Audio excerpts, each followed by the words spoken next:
Cumprimentamos a todos com a paz do Senhor. A lição de número 2 para o dia 12 de janeiro de 2025, classes de adultos. Essa lição aqui, olha, está maravilhosa. Novo trimestre, segunda lição. O título é Somos Cristãos. Texto áureo.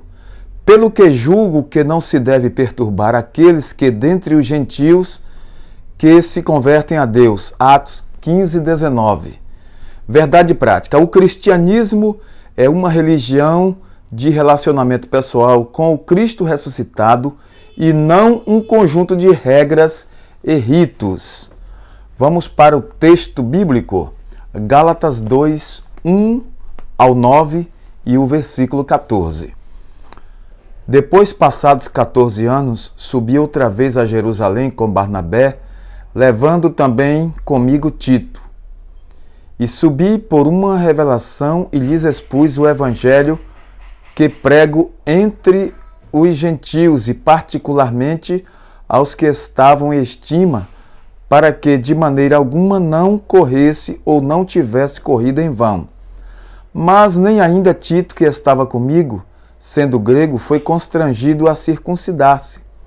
E isso por causa dos falsos irmãos que se tinham intrometido e secretamente entraram a espiar a nossa liberdade que temos em Cristo Jesus, para nos porem em servidão, aos quais nem ainda por uma hora cedemos com sujeição, para que a verdade do Evangelho permanecesse entre vós. E quanto àqueles que pareciam ser alguma coisa, quais tenham sido no outro tempo, não se me dá. Deus não aceita a aparência do homem. Esses, digo, que pareciam ser alguma coisa, nada me comunicaram. Antes, pelo contrário, quando viram que o evangelho da incircuncisão me estava confiado como a Pedro o da circuncisão, porque aquele que operou eficazmente em Pedro para o apostolado da circuncisão, esse operou também em mim com eficácia para com os gentios. E conhecendo Tiago, Cefas e João, que eram considerados como as colunas, a graça que se me havia dado deram-nos as destras em comunhão comigo e com Barnabé, para que nós fôssemos aos gentios e eles à circuncisão. Mas quando vi que não estavam bem e direitamente conforme a verdade do Evangelho, disse a Pedro na presença de todos: se tu, sendo judeu, vives como os gentios e não como judeu, por que obrigas os gentios a viverem como judeus? Então, nesta lição, nós observaremos o processo de transição entre as ideias e práticas judaicas para a doutrina do Evangelho da Graça. Os primeiros cristãos precisaram de sabedoria divina para lidar com essa mudança de perspectiva introduzida pelos ensinamentos de Cristo. Observaremos nessa primeira parte o seguinte tópico: prevenindo-se contra a tendência judaizante. Então, subindo outra vez a Jerusalém, 14 anos depois da sua conversão a Cristo, Paulo sobe pela segunda vez à cidade santa de Jerusalém. Em segunda visita, foi por revelação, essa segunda visita, não sendo uma convocação pelos apóstolos para a prestação de contas. Nós não podemos confundir essa visita de Paulo com a sua ida ao concílio de Jerusalém, onde nós encontramos ali em Atos 15. Nós observamos que essa foi realmente uma visita que ele fez por revelação. Então, qual foi o objetivo da reunião nesse segundo subtópico?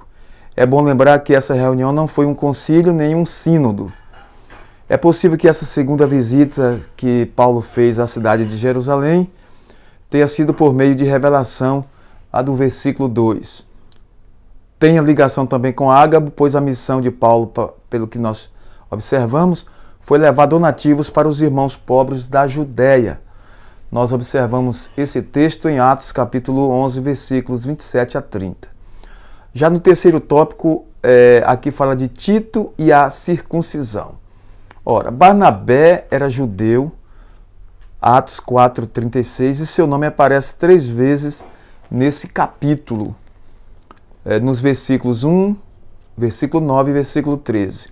Sua presença na reunião em Jerusalém não seria um problema. No entanto, Tito, sendo grego, foi um risco que Paulo correu, mas não foi uma provocação introduzir um incircunciso no seio dos judeus. Observamos aqui que os judaizantes queriam que Tito fosse circuncidado. Nós encontramos no Novo Testamento a compreensão e a tolerância de Paulo com os fracos na fé a ponto de circuncidar Timóteo, mas ele era judeu, pois sua mãe não era judia. Sua mãe era judia, Atos 16:3. No entanto, nessa reunião em Jerusalém, onde expôs o evangelho que pregava aos gentios, ele não cedeu nem um pouco, nem por uma hora, versículo 5, ele disse. Então, observamos aqui que mesmo nessa visita, Paulo estava sempre na direção de Deus. Não importa se fosse realmente por chamado dos apóstolos ou por revelação pessoal que ele tinha de Deus, sempre ele estava obedecendo ao que Deus determinava. Na segunda parte de nossa lição, observamos a tendência judaizante no início da igreja. Óbvio, porque eles eram todos judeus, com exceção de alguns discípulos. O espanto do apóstolo, tão logo Paulo retornou de sua viagem, ficou sabendo que os irmãos da Galácia estavam vivendo outro evangelho. E isso deixou Paulo, o apóstolo dos gentios, estarrecido e atônito pela rapidez do desvio deles. Isso Paulo falou em Gálatas 1:6. Quem eram os judaizantes? Esse termo judaizante vem do grego iudaizo, que quer dizer viver como judeu, adotar costumes e ritos judaicos. E aparece uma única vez no Novo Testamento em Gálatas 2:14. Eles eram opositores de Paulo, identificados também como falsos irmãos no versículo 4. Esses judaizantes são reconhecidos no capítulo anterior, em Gálatas 1:7, como os que se apresentavam como enviados por Jerusalém à igreja mãe. Na verdade, esses homens saíram de Jerusalém por sua própria conta. Então, estavam ali causando alguns transtornos no ministério, vamos dizer assim, do apóstolo Paulo junto aos gentios, porque eles queriam impor esse costume judeu, esses costumes judaizantes.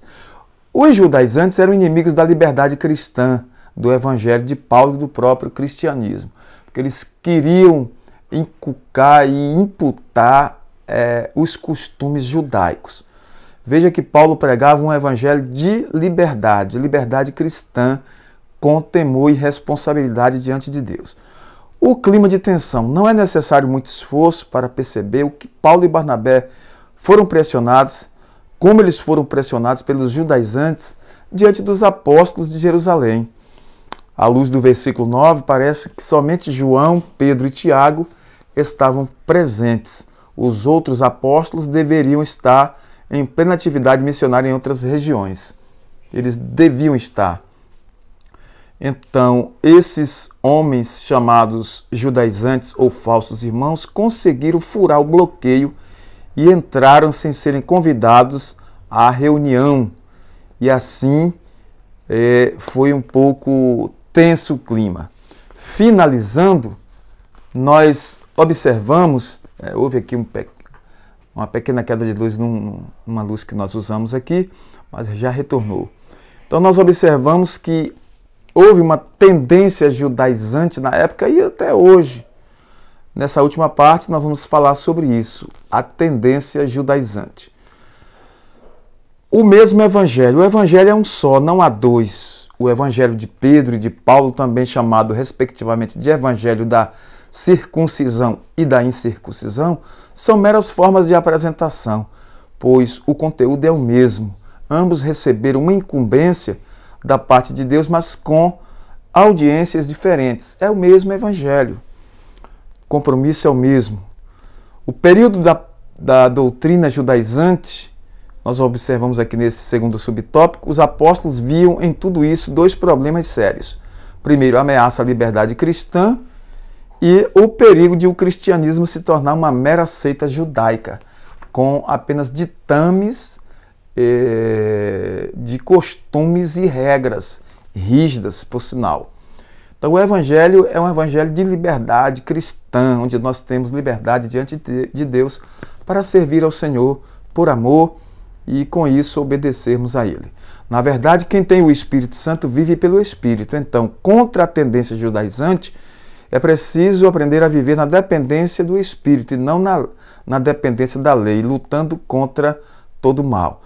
As práticas judaizantes atuais, esse último tópico, vamos observar aqui o seguinte: são basicamente a guarda do sábado, a observância rigorosa do kashrut, termo hebraico para as leis dietéticas do judaísmo, a liturgia da sinagoga, o uso do shofar ou trompa, geralmente feito de chifre de carneiro, o uso de talit, o manto ou chale usado para a oração, e o uso do kippá, o solidel que os judeus religiosos usam sobre a cabeça. Então, essas práticas, essa liturgia, vem de judaizantes. E assim nós observamos nos nossos dias essa tendência. Contra a tendência judaizante é preciso aprender a viver na dependência do Espírito e não na dependência da lei. Vamos fazer essa conclusão aqui dizendo o seguinte, que aquele resultado daquela reunião, daquele conclave, foi desfavorável aos judaizantes. Por quê? Só o fato de os apóstolos, sendo judeus, concordarem com a explicação sobre a especificidade de cada grupo dada por Paulo, já aponta o engano, não é, desses legalistas sobre a obra salvífica em Cristo. Nós temos liberdade em Cristo. Esse resultado serviu tanto aos Gálatas como a todo o cristianismo nesses mais de 20 séculos de história. Assim, a diferença entre os judeus messiânicos e os cristãos judaizantes atuais, observe, os judeus messiânicos e os cristãos judaizantes, qual a diferença?